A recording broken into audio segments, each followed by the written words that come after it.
Okay, looks like we're live, and sorry for that echo right there. Hopefully this is going. It should be. Last week I know we had a little problem. I still need to upload the audio from that, so if you don't hear me, then that's why. Hello, Robbie. Hey, hello. Okay, so what do I got this week?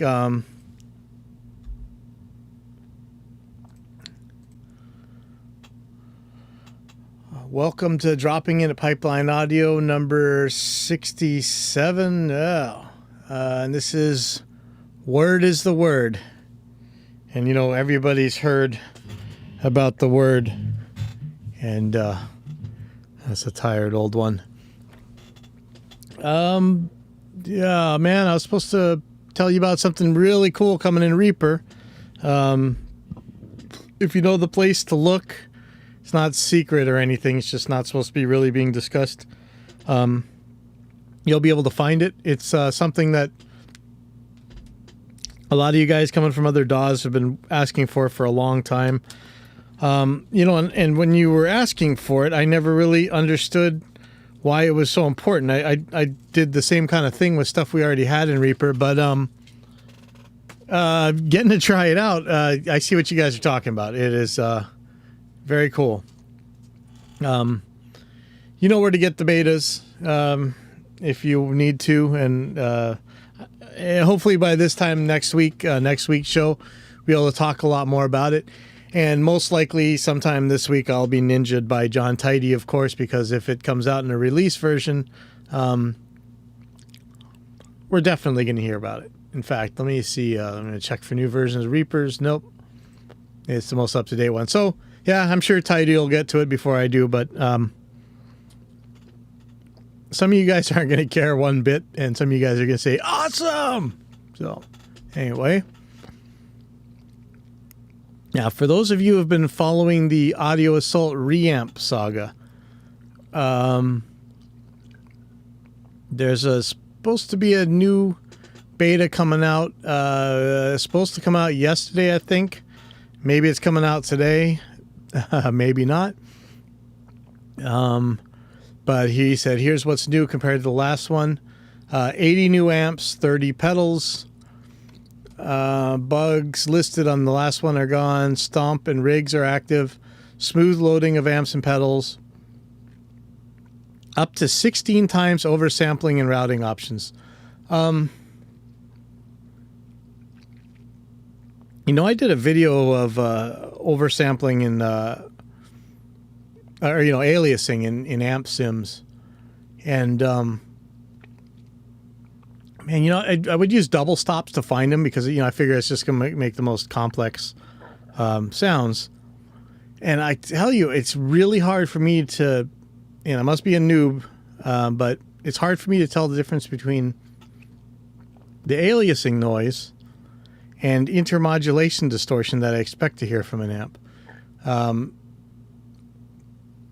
I'm betting that 16 times oversampling is probably going to do in most computers, but it'll be interesting to test and to see where the biggest bang for the buck in oversampling gets you. Chances are I'm just going to run the thing without oversampling. I know that's blasphemy, but I kind of do it anyway. So let me go on. He says, actually, I don't know what the routing options are. That's interesting. He's added rig section ignore.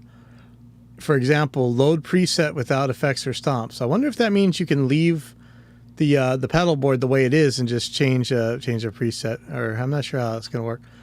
Double click on menu to enable disable section. Cool. IR export. Oh man, Alex, how could you do this to me? That's pretty awesome.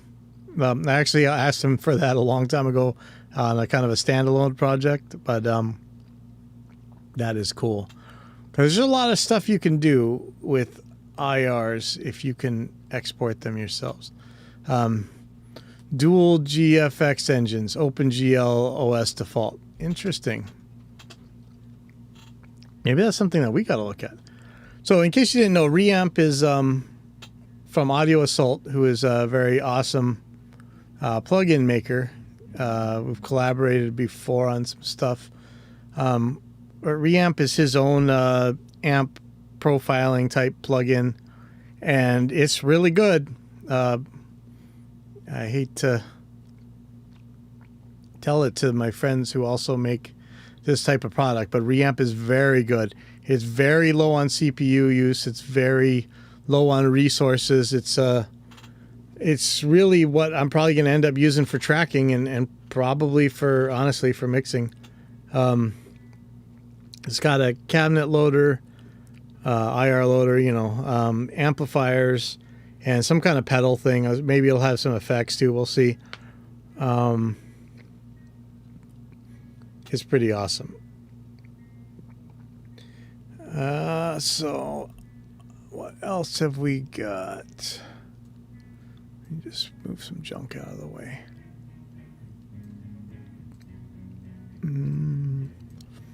Hey, image. Okay, so I'm still trying to think, it's still a very difficult thing to keep the routing in our heads for all these X32s running on AES 50. I really wish there was better, easier ways to do this, but right now we're having to use the mixers in a certain way that makes things very, very difficult to picture in your brain and very hard to keep in your head by yourself. Yeah. How's it, Image? I don't know if you ever caught one of these live before today. I don't have any guests, but just going on whatever. So anyway, our AES 50 setup is, you guys probably heard this 1,000 times, but there's a Midas DL32 that is all the, 32 mic preamps and some digital to analog converters. Those are out in the big room. The drums are always mic'd up. The entire room is ready to go all the time. That goes out AES 50 to a Midas M32 in my room and a Behringer X32 rack in the big room where the students use it. And so that means that because of this networked audio on the DL32, which is just like the Behringer S32, it's all these remote-controlled mic preamps, analog to digital converters, digital to analog converters. Both of these mixers in both rooms have access to the same mic preamps. And so, you could be recording drums in either room. You could actually be working on both of them at the same time. And it's very handy, but it's very tricky to keep a hold of. So I keep looking at, just going back to an interface, your regular everyday interface and a bunch of 8-channel to ADAT mic preamps. And now I have some. I have at least 3 Focusrite Octopre's, but they don't have ADAT in, so they only have word clock in. And the word clock in that they have has undefeatable termination. So they're terminated, and you can't turn the terminators off. And in word clock, you're really only supposed to terminate the very last device. And if you don't, you end up with some clicks and pops, or you could end up with some clicks and pops. It's debatable whether I'm actually going to have any problems, but I think I have before. So if you know about synchronization, you would have one device as master, and all the others would be slaves to keep the digital audio samples coming in at the right time to your audio interface, or to whatever you're recording them onto. So it's a bummer because they don't have ADAT in, so I can't use ADAT sync for this. But I can conceivably use word clock sync, and it used to be. Now, I talk a lot on here about magical claims and unsubstantiated claims not backed up by science or actually by any evidence, and word clocks are often one of those devices that people will claim all kinds of magical properties about. And at this point in time, the true believers in all this magic stuff have gotten these things to be priced to insane levels. We used to be able to buy, for $100, you'd be able to buy a word clock distribution setup that would probably have 3 or 4 outs and could even generate word clock for you. And it was $100, and it worked perfectly fine. And if you guys, anybody who wants to argue whether or not the word clock circuit's going to make a big difference, it's not. Dan Lavery actually has several papers on this, and if you don't, not going to do an argument from authority, but he is the authority on this. Let me see. Man. I know someplace, if you search Dan Lavery, you'll find that he's written extensively on word clocks.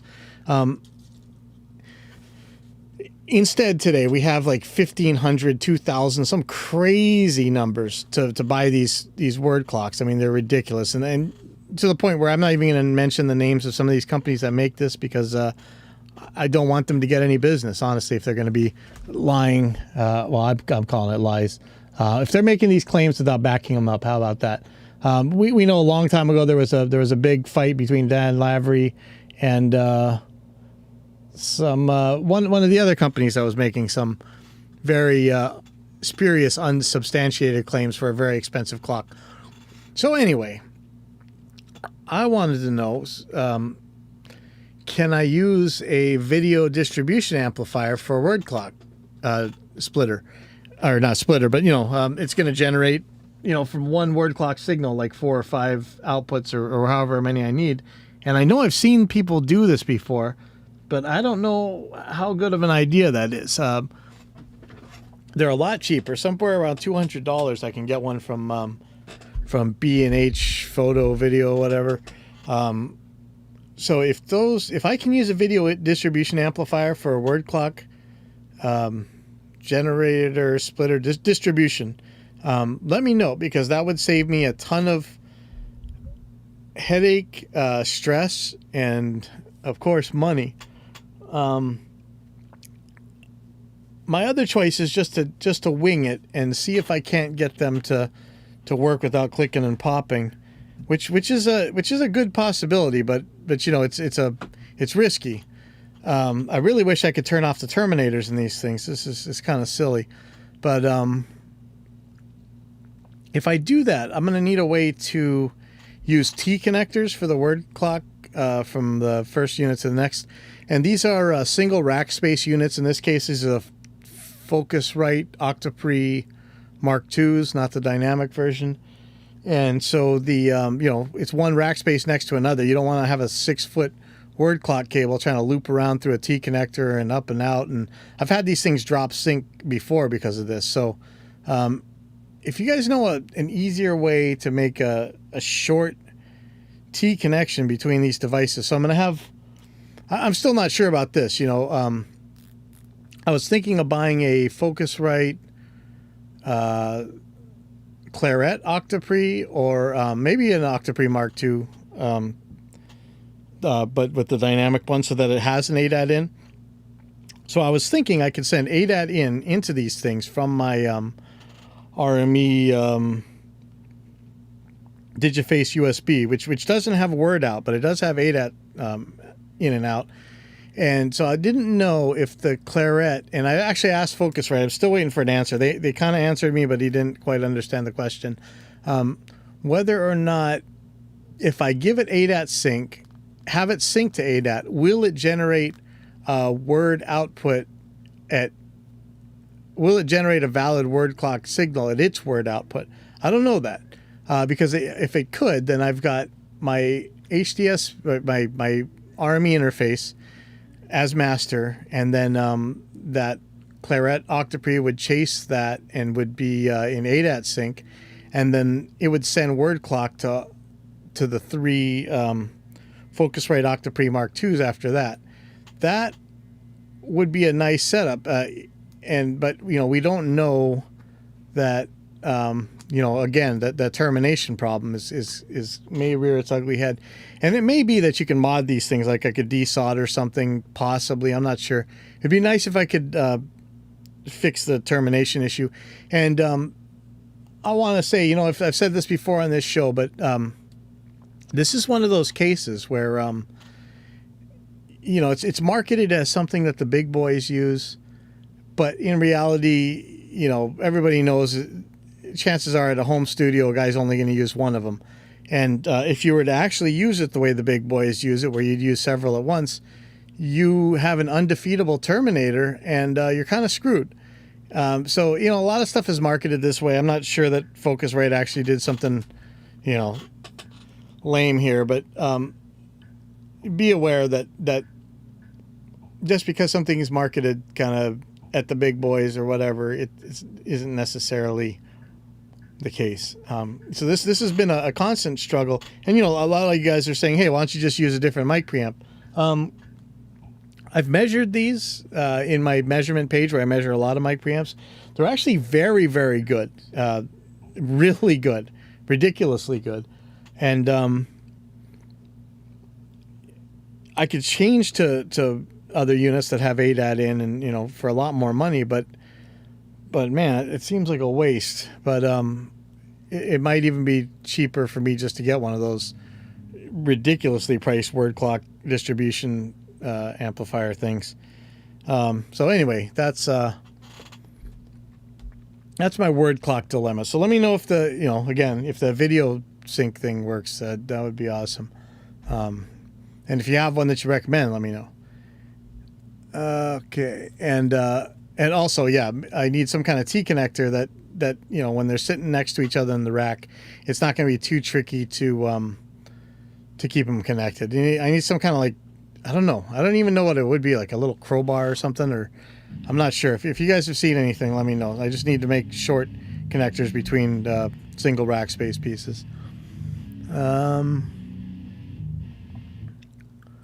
Okay, so let me pull something up here from GS, of course. Oops, what did I just do? Sorry.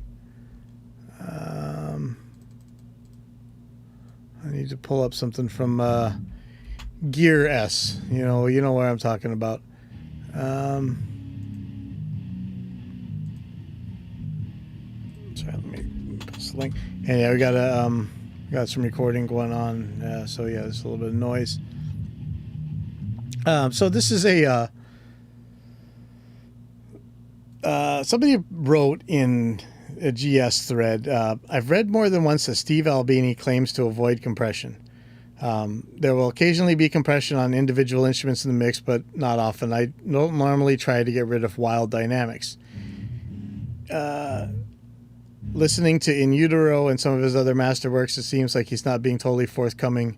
In Utero has good dynamics, but no wild dynamics, and sounds like compressors and limiters are all over it. Am I way off base here? Now, you probably know my thing with Steve Albini, but, I don't necessarily... He seems to tell us to do one thing and does something else. That's my Steve Albini picture. But I kind of like a lot of stuff he does. So I'd like to know what he's doing. Whatever. But take it with a grain of salt. He may be using tons of compressors and stuff. What kills me here is some. The NPCs in a forum where they just parrot out whatever the standard script is, and somebody says, "Good mics and good analog recorder doesn't need anything else, really." Really? That's what those racks and racks and racks and racks of gears are for. Like if you were to just, I would love to see anybody doing a modern record. I don't care what it is, analog recorder, digital recorder, whatever it is, with some good mics, and take as long as you want to place them and hit record. And tell me that those two things alone are going to give you anything like what the client expects. I mean, anything even remotely resembling what the client expects. Good luck. I mean, this is not... it's just not what these things do. We use piles of effects, and even if it's not really for effects, there's certain sounds that people expect to hear. And sure, a lot of this stuff could be done in mastering, but a lot of it can't. A lot of these are individual track effects. And some's not. Whatever, dude. goes on to say, and this is the typical, again, NPC audio file type. This probably sounds a lot crazier to someone who only used to using plugins, virtual instruments, never having to commit, etc., than an old fart who came up with the olden way. I'm migrating back to the olden way. It's expensive, but it's sure faster, so I generally see what I'll be using. I don't care what kind of technique you're using to get someplace, but they expect some serious processing on stuff nowadays. It's just how it is. You can not like it or whatever, but too bad. That's not what these things are for. And we did have a voice of reason, thankfully. I forget who this was. He said, when is compression ever a stand-in for gain riding or vice versa? Tell me. For me, they've never been interchangeable at all. Because people are saying like, you're using a compressor to control the levels, which is what compressors are claimed to do, right? But what do we really use compressors for? We don't really use that so much for that anymore. We kind of use automation for that. At least, you could use compressors still for volume control and stuff, but for the most part, you're using compressions to change the sound, to change the whole character, like the way you create a snare drum and stuff. They're really not for controlling dynamic swing so much. So somebody else said same as for everything to shape the tone. Grohl, a good drummer as he is, cannot make a snare drum sound the same as applying a compressor to bring up the tail, for example. He can't make his kick drum modulate the mix so there's a slight duck every time it hits. And that's what we use compressors for. Sorry. Yeah, this sounds like nonsense. See, I don't really have too much more. I had some questions I was going to hit. Let me get to them real quick. Somebody asks, is an audio interface necessary for a home studio? It is if you're going to take any sounds. Well, okay, let's just say if we get down to the most basic audio interface, some way to get in and or out of your computer so that you can record things and hear things. Your onboard sound card is an audio interface of sorts, and you definitely need to hear, right? You need some way to play it back on speakers or headphones. So, if we're going to be snarky about it, yeah, you need an audio interface because you need to be able to hear, right? But on top of that, normally the audio inputs on these things are pretty bad. Like, you could make it work if you had to, but noise-wise, distortion-wise, and holy crap, lame driver-wise, it'd be better to get a good audio interface. Something with an ASIO driver so you don't have to fight it.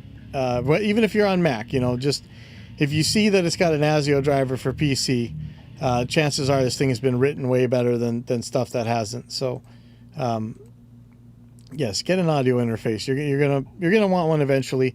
But if you really just create music electronically, like you write in all your MIDI on a piano roll or something with using the computer keyboard and the mouse, you could conceivably just get away with the onboard interface you got, because all you need to do is use that thing for speakers. You're not going to be recording any mics or plugging any instruments in. Then go for it. And even if you got a MIDI keyboard that's MIDI over USB, you plug in that in and bypassing the interface anyway. So if maybe you don't need one, you do need one. You need to be able to hear, but maybe you don't need to buy an external one. Okay, sorry. Here's another question. Can a hobbyist audio editor turn off a music track from a video? Yes. I don't know if it's a hobbyist or not, but if you load up Reaper could do that, right? Just re-record the video. Anything that can render a video should probably be able to do this for you. I assume that's what you want to do is I'm assuming that you want to get a video and then take turn the audio off and have that video play without audio. Yes, you can, as long as you can render audio as long as you can render video from your DAW, and Reaper could do this. There's probably a ton of other stuff that could do this. And yes, so there are hobbyists who use Reaper. So there you go. Here's another one. In what way is digital better than analog? You know, this is like those Thanksgiving topics that you avoid, the ones about religion or politics. Well, to me, digital is better than analog in that you can make infinite copies without worrying about copy quality. That's a better. I don't know that it is better, but that is one way that it's better. I like the predictability. Again, though, I think that's really the copying thing, but that's what it is to me, is that just the absolute predictability of what's going to happen with the digital signal. And let's see, what else do we got here?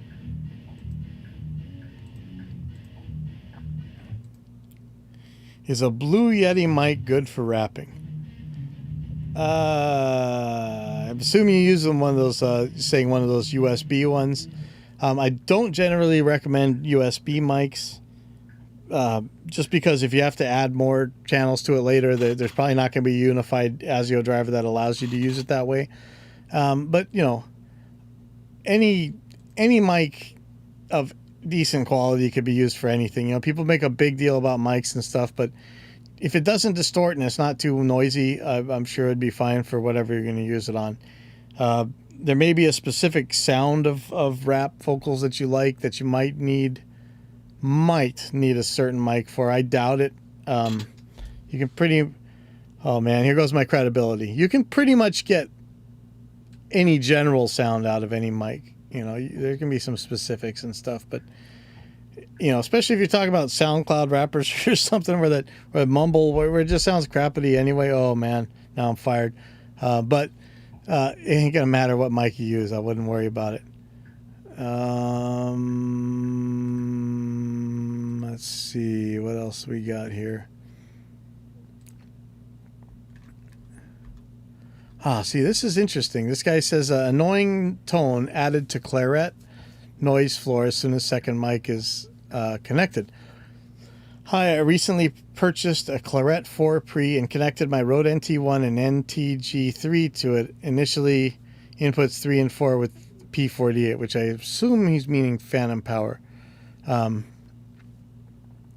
With gain dialed to 6 for the NTG3, I immediately recognized an annoying tone added to the noise floor of that microphone.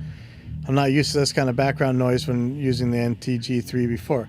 That noise remains audible when listened to closely as part of my recordings on the Claret. Let's see. I moved the NT1 to input 2. That way I'm able to turn phantom power on and off separately for both microphones. When I disable phantom power for the NT1, the tone and the noise floor of the NGT3 is gone. Recordings turn out to be as expected. So what he's saying is when he's got both mics plugged in, it's making a noise on the, I'm assuming he says is making a noise on the NTG3 track. That seems very odd, you know. But you know, like the phantom power could be modulating on it or something. I'm not really sure, but what I'm not positive of is whether or not he's actually got separate tracks that you can actually check this on. So he moved them to different channels on this thing, and he's still getting the same general kind of problem, which is really interesting. But you know, this guy takes a lot of time for troubleshooting. But what I really wanted to say about this guy is that he provided audio files. He provided audio examples so we can listen to, so we can actually see what he's talking about. You know, people are always vaguely describing their issues and stuff, and if I don't have the file to work with, I may not be able to tell what the hell's going on.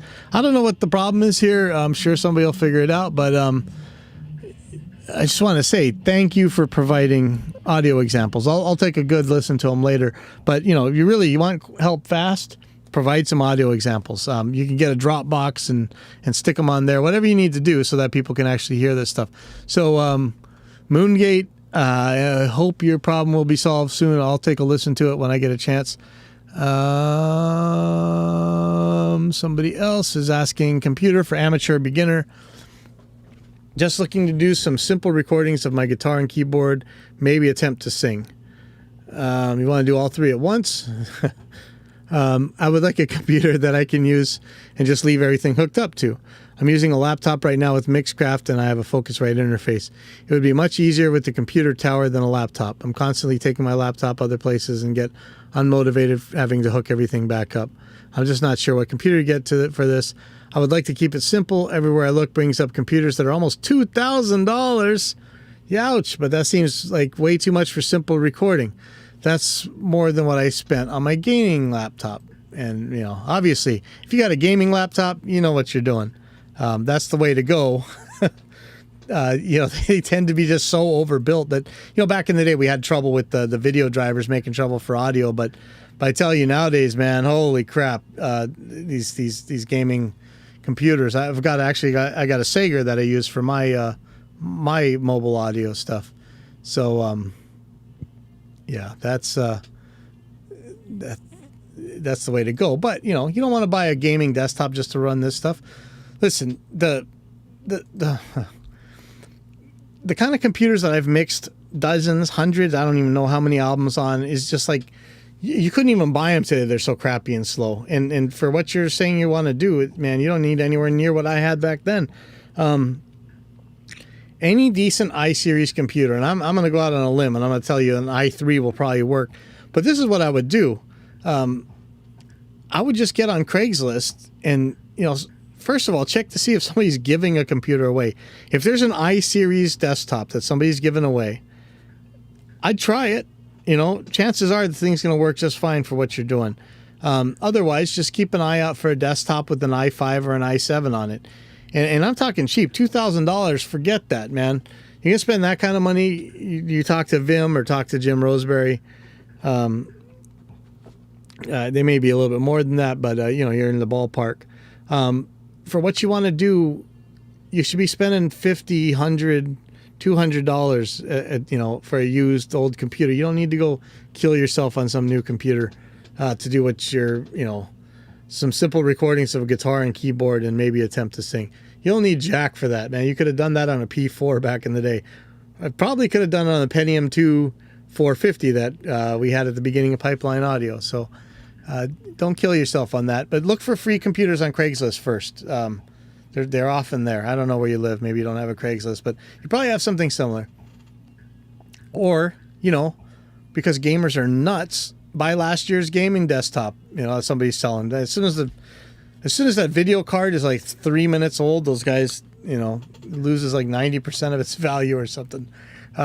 Anyway, that's why I'd say, you know, probably an i3 is going to be fine, except for, you know, sometimes they use way too much stuff for the actual OS and bloatware that they might stick on it. But an i5 or an i7 is going to crank, as long as you keep the junk off of it. So there you go. Somebody else asking, Focusrite Scarlett Solo or Native Instruments Complete one? You know, I would probably take the Focusrite. I have good luck with those guys, and I think if you check my round trip latency roundup, that Complete is probably pretty good. But you know, Focusrite's been around for a while. You can always get a hold of them. It's not as risky. I don't think. Not that Native Instruments is probably going anywhere, but I'd take the Scarlett. But I really like this answer here from MJB Photos. It says, what are you recording? How are you listening? Does your room have any acoustic treatment? You know, which is, to me, at first I was thinking, well, that's kind of irrelevant, you know, but no, it's not really. He says, the quick answer is that you're unlikely to hear any difference from audio interfaces at the same price level. And he's right. You're unlikely to hear any difference from audio interfaces at any price level. I know that's a bold claim, but I'd be willing to bet a whole lot of stuff if ABXing between one of those Behringer HD series interfaces and one of these UAs or what's that company? I don't even want to say their name because I don't want them. There's some other really expensive ones out there.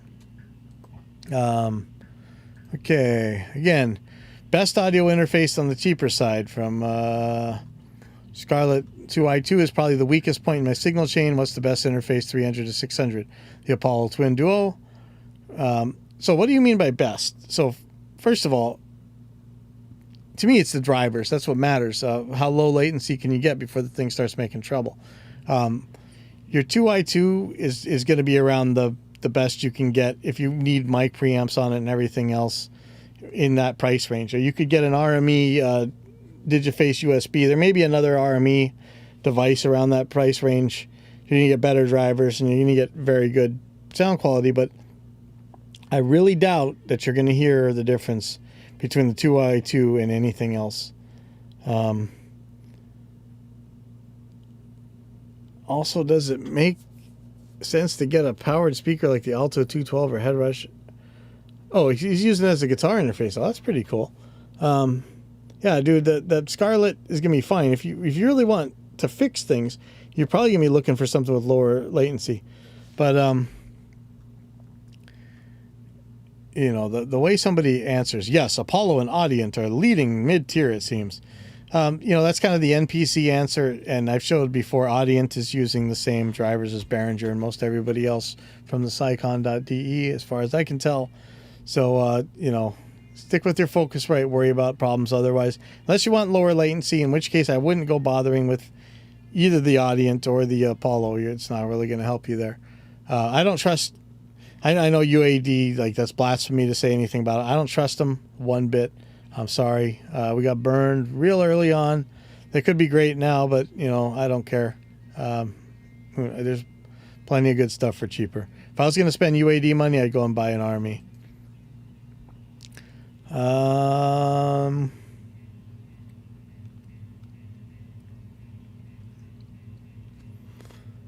Somebody looking for a DI. He runs direct into an Audient ID22.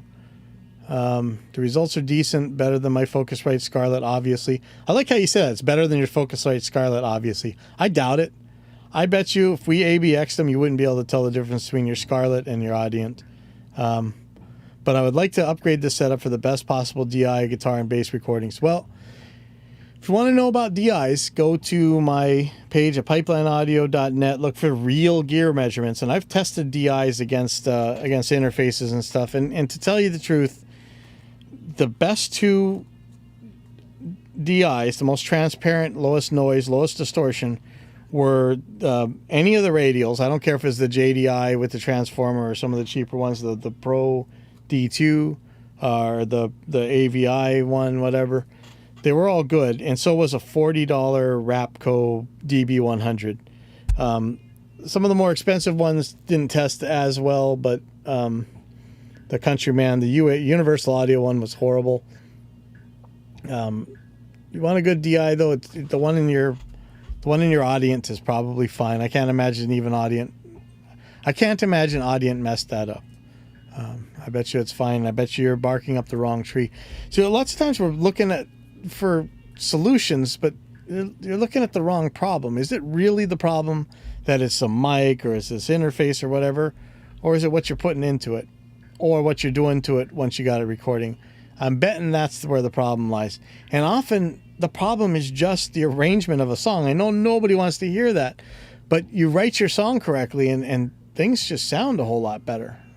So have a look at that. Now, I don't know how to... I'm going to try to say his name. Alessandro Arzilli made a Reaper template project for metal. There's a YouTube video on his channel. So, Alessandro Arzilli, just type that in. You'll find him on YouTube. He's got some other cool stuff. Of course, you know, be a little bit self-serving. I think he did a review on some of our plugins. But he's got a really cool Reaper metal template, so go check that out. And, you know, any guys who hate people who use templates or whatever, it's handy. If you don't want to use it, don't use it, but there you go. There's a template there. Man, I can't. I'm hot. I need to go eat something. I will see you guys next week. send your questions in, pipelineaudio at pipelineaudio.net, or wherever. Leave them on Facebook. We'll get to them. And keep checking out that goodies from AIX DSP, and keep hammering Alex, because reamp is coming. Maybe we'll have a beta to play with tonight. And so I'll see you guys later.